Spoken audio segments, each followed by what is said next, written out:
Halo guys, ketemu lagi dengan aku Lican. Pertarungan masih berlanjut nih. Kita akan dengerin cerita pertarungannya Kimandala dengan Kamali dan juga Asri Manik dengan Kapragan. Apa mereka bisa menang? Let's go to the story. Sebuah bangunan yang megah tiba-tiba terbelah menjadi 3 bagian dan ambruk ke tanah.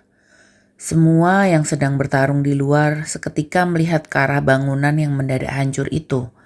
Bahkan Kapragan dan Asri Manik ikut kaget melihat hal tersebut. Namun hanya sebentar mereka kaget karena mereka harus melanjutkan pertarungannya.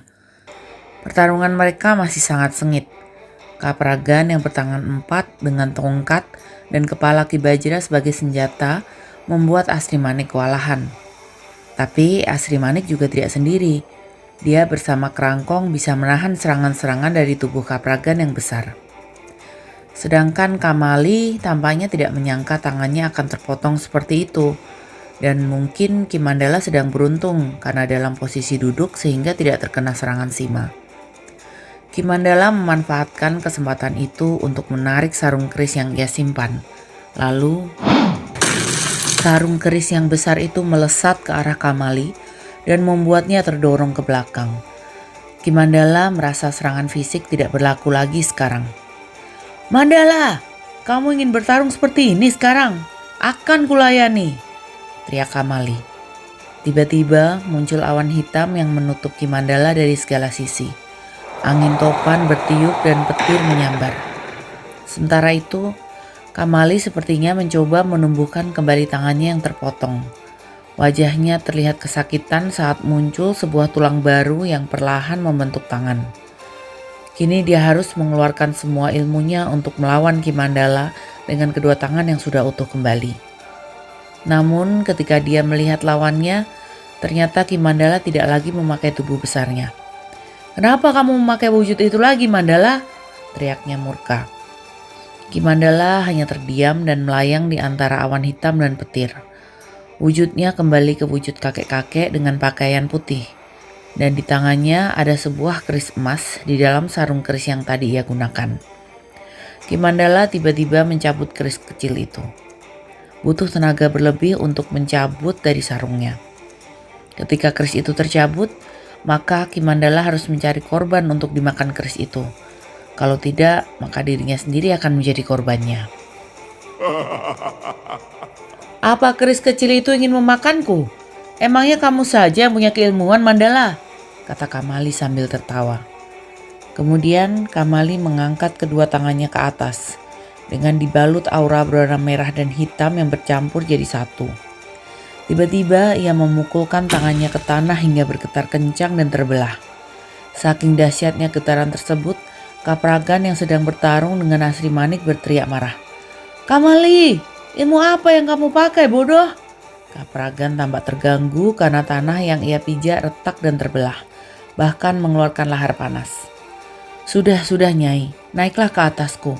Pakai tongkat Nyai sebagai pijakan," kata Ki Bajra mencoba membantu Kapragan. Sedangkan Asri Manik lebih memilih menghilangkan kerangkong agar tidak terjebak di retakan tanah itu. Ia kemudian duduk dengan santai di dahan pohon sambil menertawakan Kapragan yang susah payah mencoba naik ke kepala Ki Bajra. "Diam kau, ublak makam!" teriak Kapragan yang semakin emosi. Tiba-tiba terdengar beberapa ledakan dari tempat Kamali dan Kimandala berada. Rupanya mereka sedang beradu kekuatan dengan ilmu yang mereka miliki. Sebuah petir besar menyambar ke arah Kimandala berada hingga menembus ke tanah dan membuat lubang yang besar. Kamali tertawa terbahak-bahak karena serangannya berhasil mengenai Kimandala. Namun, rupanya serangan Kamali itu tidak bisa menumbangkan Kimandala karena terlihat sebuah cahaya emas muncul menembus petir yang besar itu.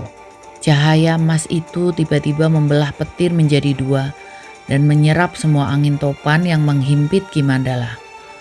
Tubuh Kimandala terlihat compang-camping, banyak luka dari serangan Kamali. Bahkan salah satu tangannya menghilang entah kemana.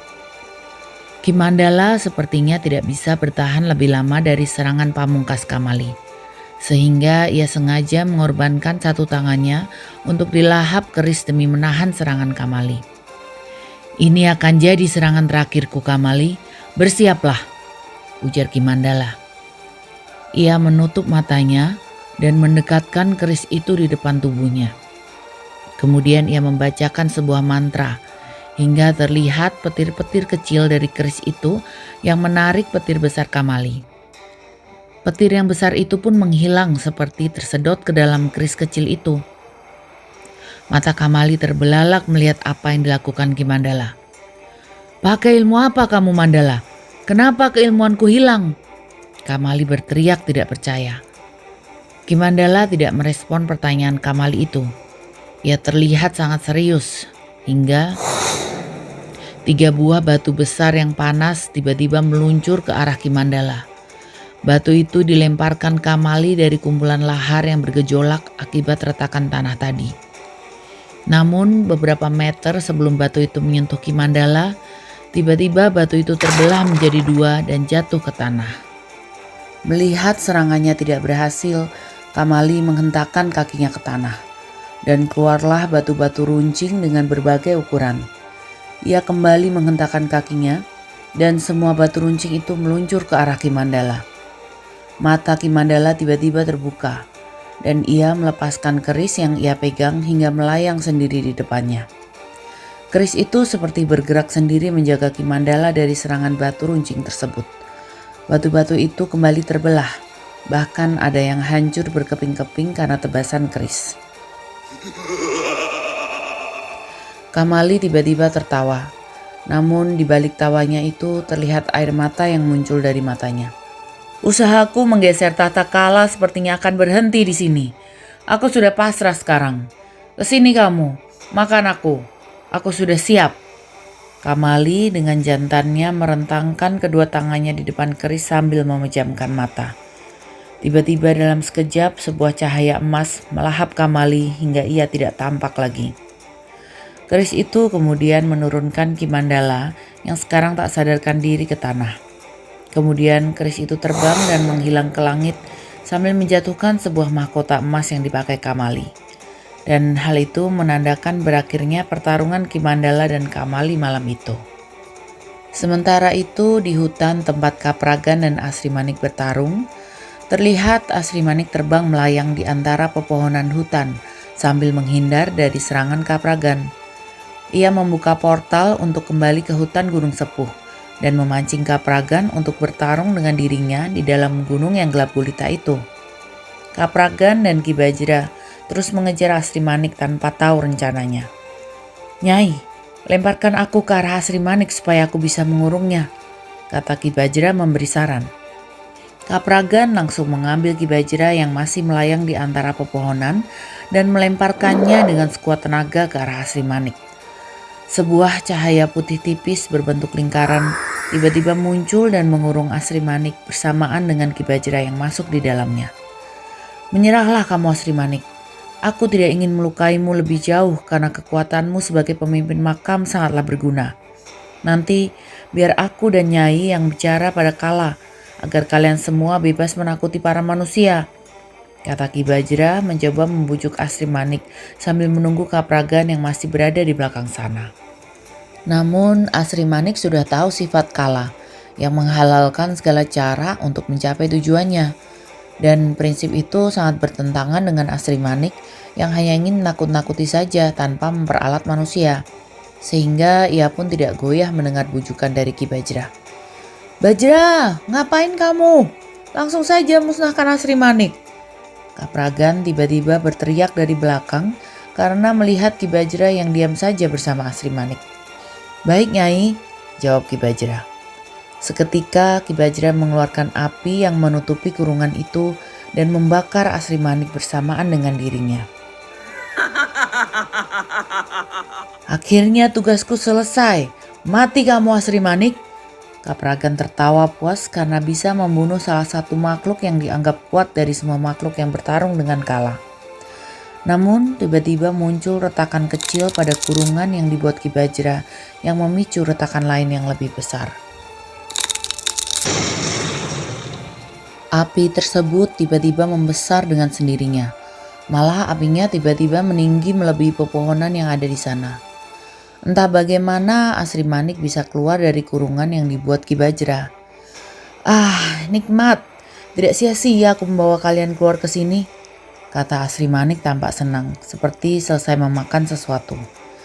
Ki Bajra dan Kapragan tampak heran dengan apa yang dilakukan Asri Manik. Padahal Ki Bajra sudah mengeluarkan ilmu terkuatnya, namun tetap gagal. Tiba-tiba kuku Asri Manik memanjang dan menembus kepala Ki Bajra. Ki Bajra yang beberapa kali bisa memulihkan diri, kini hanya bisa diam dan apinya pun perlahan padam. Asri Manik tertawa sangat keras. Ia kini terlihat seperti menyerap suatu asap tipis. Rupanya itu adalah aura ketakutan warga kampung sepuh yang sedang menunggu ujang. Asri Manik sadar ia tidak seperti Ki Mandala atau Sima yang keilmuannya besar. Namun apabila ia menghisap rasa takut manusia, setidaknya ia masih bisa bertahan lama dari serangan Kapragan dan Ki Bajra. Kapragan tampak semakin marah ketika Asri Manik memusnahkan Ki Bajra hanya dengan menusuk kepala Ki Bajra dengan kukunya. Kapragan tahu Ki Bajra sebenarnya lemah. Ketika ada serangan yang bisa menembus otaknya, maka ia hanya akan menjadi sebuah kepala tanpa badan yang mati mengenaskan.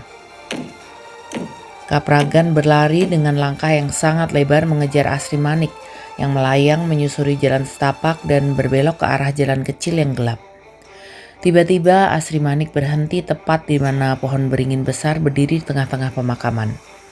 Ia sengaja membawa Kapragan ke tempatnya karena ia merasa tidak bisa menang ketika berhadapan dengan Kapragan secara langsung. Pemakaman yang sangat gelap itu tiba-tiba berubah menjadi alun-alun luas yang dikelilingi oleh beberapa pohon besar.